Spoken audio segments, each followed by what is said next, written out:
بسم اللہ الرحمن الرحیم۔ السلام علیکم ناظرین، میں قاضی بلال ہوں اور آپ میرا یوٹیوب چینل دیکھ رہے ہیں۔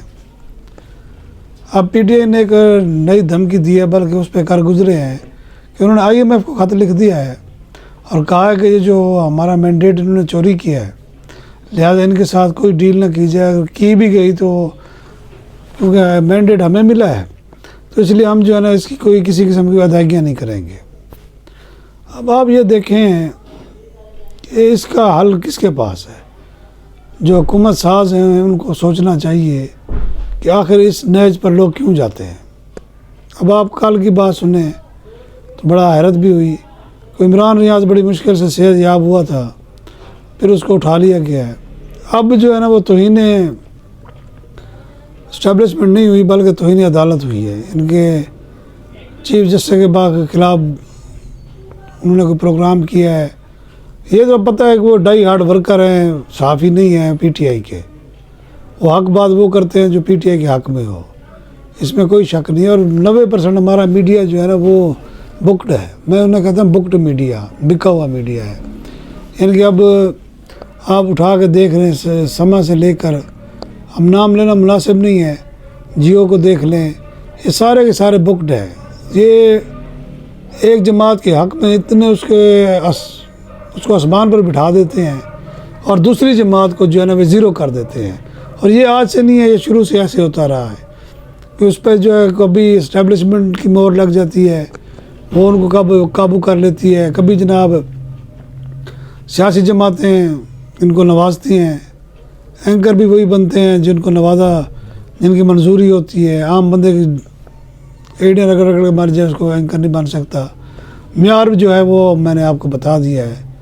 بہرحال عمران ریاض کے ساتھ پہلے ہی وہ بڑی مشکل سے بچا ہے، اب دیکھتے ہیں کیا ہوتا ہے۔ یہ جو اقدامات ہیں یہ بڑے نیگیٹو جاتے ہیں ملک کے لیے، اس سے جو ہے ملک کا امیج خراب ہوتا ہے۔ تنقید کس ملک میں نہیں ہوتی؟ ہر ملک میں ہوتی ہے، ہر جماعت میں ہوتی ہے، ہر ادارے پر ہوتی ہے۔ اس کا یہ مطلب نہیں ہے کہ اس سے آپ جو ہے نا جینے کا بھی حق چھین لیں۔ قانون کے مطابق کارروائی کریں، اگر وہ اپنی بے گناہی ثابت کر دیتا ہے تو اس کو باعزت بری کریں۔ یہ کوئی طریقہ نہیں ہے کہ صاحب کے حضور کے شان میں کوئی گستاخی ہو گئی ہے، اگر ہوئی ہے تو وہ خود سو موٹو لیں، ایکشن لیں اس کے خلاف۔ یہ اس چیز پر جو ہے نا میرا خیال بیٹھ کے غور کرنے کی ضرورت ہے۔ اب جو الزامات لگے ہیں، آج پنجاب اسمبلی میں بھی وزیر اعلیٰ پنجاب بن گئی، بہت جلدی تھی، اب سندھ میں بھی بن جائے گی، اب وفاق میں کہتے ہیں 29 کو اجلاس بلائیں گے، وہاں کیا ہوتا ہے وہ بھی آپ دیکھ لیجئے گا۔ اور آئی ایم ایف کو لکھا گیا خط، اس کے اثرات کیا ہوتے ہیں؟ پہلے بھی یہ کوشش کرتے رہے ہیں، جو بھی حکومت ہو، جب اس کو آپ بے دردی سے ہٹائیں گے یا اس کے خلاف اس طرح کی کارروائیاں کریں گے تو وہ تو صاف ظاہر ہے نفرت بڑھے گی، اس سے کوئی پیار تو نہیں ہوگا۔ اس چیز پر غور کرنا چاہیے کہ ہم لوگوں میں اپنا امیج، اپنی محبت کیسے پیدا کریں۔ اور یہ مار دھاڑ، یہ پکڑ دھکڑ، اس سے میرا خیال ہے کہ لوگ باغی ہوتے ہیں، اس سے کوئی یہ نہیں کہا جا سکتا کہ آپس میں کوئی پیار محبت بڑھے گا۔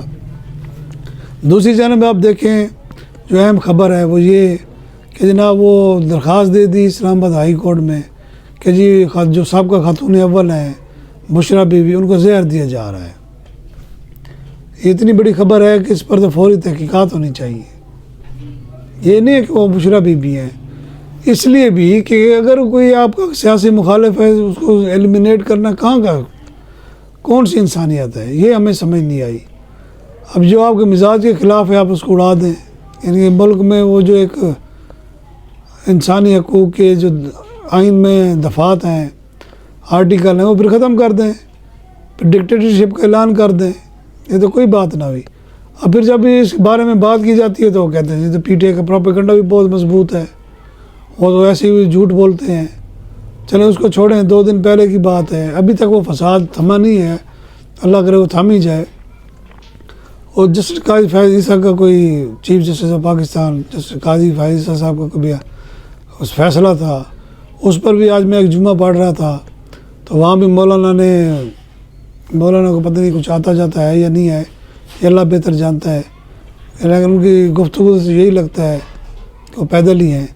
پر انہوں نے کہا کہ جناب قاضی فیض حسن فوری طور پر استعفیٰ دے دے.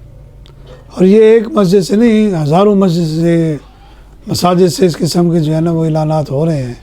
اور ان کا پس منظر جو ہے، حالانکہ اس کی وضاحت بھی دی جا چکی ہے، اس کے باوجود بھی یہ اس کو ابھارا جا رہا ہے. چوتھا جو مسئلہ ہے، پہلے تو اس مسئلے کو ختم کرنا چاہیے کہ یہ جو وضاحت کے بعد میرا خیال ہے کہ پہلے ملک میں بڑے فسادات ہیں اور بڑے مسائل ہیں، نیا مسئلہ کھڑا نہ کیا جائے تو بہتر ہے.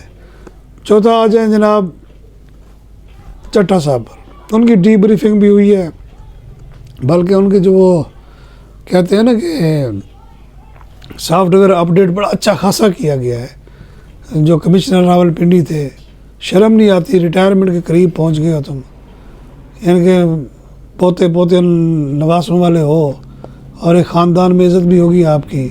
پہلے کیا آپ نے بکواس کی، پھر کچھ دن بعد آپ نے جب آپ کا سافٹ ویئر اپڈیٹ ہوا تو آپ نے اس کا بالکل الٹا کر دیا. مرد کا بچہ بن، مردوں والی بات کر. یا کہ پہلے میں نے جھوٹ بولا، یہ کہ میں اب جھوٹ بول رہا ہوں، کس کے کہنے پہ بولا ہے؟ پی ٹی آئی والے، اس کا بھی نام نہیں لیا. پہلے جناب قاضی فیض کا رگڑ دیا چیف جسٹس کو، پھر چیف الیکشن کمیشنر کو رگڑ دیا.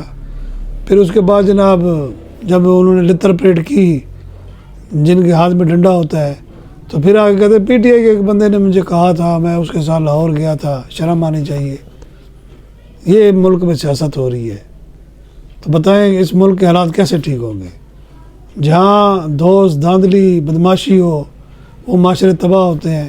جہاں انصاف نہ ہو، انصاف کا قتل ہو، میرٹ کا قتل ہو، تو وہاں میرا خیال ہے کہ کبھی خوشحالی نہیں آ سکتی. جس طرح الیکشن ہوئے اور جس طرح حکومتیں بن رہی ہیں، میرا نہیں خیال کہ ملک کے لیے نیک یا اچھا شگون ہے. دعا گوئی کر رہے ہیں، دعا ہی کر سکتے ہیں کہ اللہ ہمیں جو ہے نا اپنے حفظ و امان میں رکھے. باقی حالات جو ہم بحیثیت قوم جو حرکتیں کر رہے ہیں نا، وہ میرے خیال معاف ہونے کے قابل بھی نہیں ہے. اجازت چاہوں گا.